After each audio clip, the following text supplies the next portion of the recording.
J.D. Vance is a pretty weird guy, and he has always been a weird guy, from his childless cat lady comments to what he said about decorated Olympian acknowledging her limits back in 2021.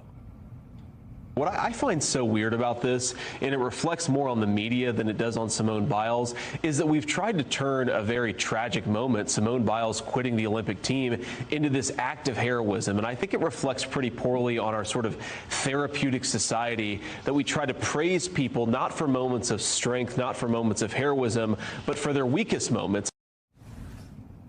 It's not praising people, it's acknowledging their public troubles, and acknowledging that is not, unnormal. It's a normal thing to do. And that was a super weird thing to say about Simone Biles. But weird comments like that are a hallmark of this ticket. Just listen to that guy at the top. They're taking black jobs now, and it could be 18, it could be 19, and even 20 million people. They're taking black jobs. They're taking their jobs, and they're taking the black jobs. I will tell you that coming from the border are millions and millions of people that happen to be taking black jobs. You had the best. What exactly is a black job, sir? A black job is anybody that has a job. Well, Simone Biles had the perfect response to both of those men on the Republican ticket. To Vance questioning her abilities, she is now the most decorated gymnast in U.S. history. And to Donald Trump, this morning, the six-time gold medalist tweeted, quote, "I love my black job." I'm joined now by Congresswoman Jasmine Crockett, Democrat of Texas. Welcome, Congresswoman. You loving your black job? It's good to see you, Chairman. I am. I'm loving my black job right now too. So it's good to good that we got work. This is about as crazy and weird as it gets. But you know what I really enjoy about you, in addition to your public service, is the fact that you call it out and you acknowledge it and you lean into it to try to help contextualize it against the backdrop of the real work that we're seeing that needs to be done in Congress. When you're telling, the intro of seeing him talk there, talking about his family, his young son that way, going after Simone Biles, who was very public about a very difficult thing. What should the public be making of moments like this? As you, in your work, try to contrast what you are going through in the House with a lot of weirdness, but then in moments from the presidential campaign that we see from J.D. Vance and from the vice president. Yeah, what is so frustrating is that these are the guys that their answer to everything is DEI, and they are basically trying to minimize black folk and saying the only types of jobs that we can have are the jobs, say, that someone who's immigrating from somewhere else and coming to our country, which for the most part, these are entry-level jobs. Those are the only jobs we're qualified for, right? Like, you can't be the GOAT when it comes to the Olympics. You can't be me and sit in Congress. And the reality is that these are people that are not qualified for the positions in which they're running for. And it is a threat when you are a Donald Trump who just happened to be born with a silver spoon in his mouth, who never worked for anything a day in his life. And when he did start working, it was always trying to perpetrate a fraud. That's what we saw him do with his businesses, whether we're talking about real estate or if we're talking about his fake universities. It's always been a fraud. And right now he's trying to perpetrate a fraud on the American people, not once, but for a second time.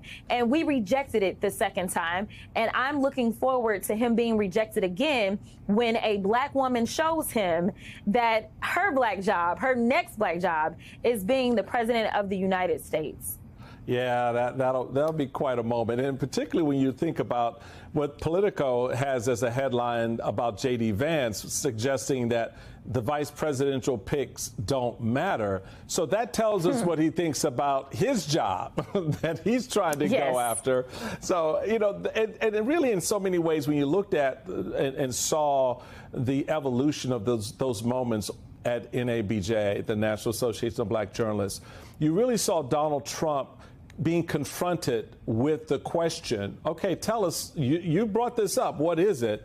And then stumbling when he's pressed to express it and explain it.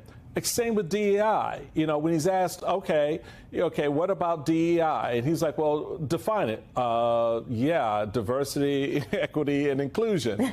And he couldn't pull the trigger to understand it, and yet you have him right now using these terms to try to divide the population. How do you see Kamala Harris's campaign having dealt with some of this so far as she gets ready to roll out her VP nomination choice, as well as the Democratic convention going into Labor Day weekend, celebrating the labor of men and women across this country, and then the campaign?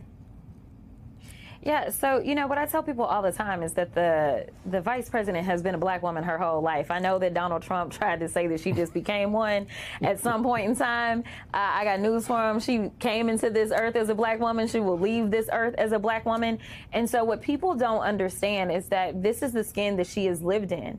And she has consistently been in spaces that others said that she should never, ever enter, right? Like, she has consistently shattered glass ceilings. And so this is someone that is used to people looking at her and believing that she's inferior simply because she's a woman and or a woman of color, when in reality they knew that they were the ones that probably were not on her level and probably should never have been in the same spaces with her.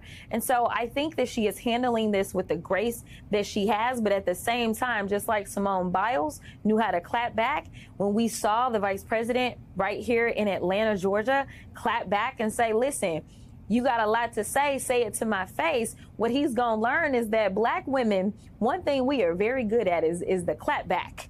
And we know how to stand on business. And I think that that's what we're going to see. But one of the important points that I do want to make about NABJ and the fact that Donald Trump had to sit down for an actual interview, for actual journalism, this is what is so threatening for him. This is why in Project 2025, they don't want independent journalism, which is one of those things that we value in a democracy, is the freedom of press. And it's something that they are trying to make sure that we can turn back the hands of time on. This is why he loves a person like Putin, because Putin controls the propaganda. And that's what he's gotten out of Fox News. I thought that Fox News would decide that they would go back and want to do the right thing after they got sued for millions and had to pay up. But listen, so long as people are tuning in, they're making that money back again, and they continue to pretend to be, I call them faux news, right? Like, they pretend to be actual journalists, but they're not. What we saw was actual journalism.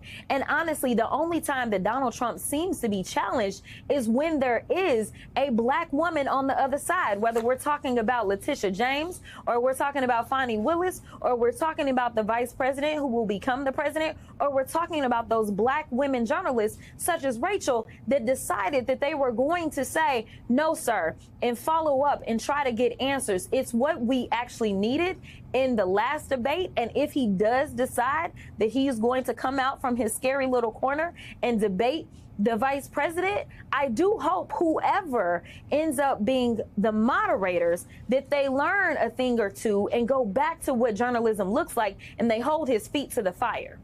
All right. Congresswoman Jasmine Crockett with the clap back. I love it. Thank you so much.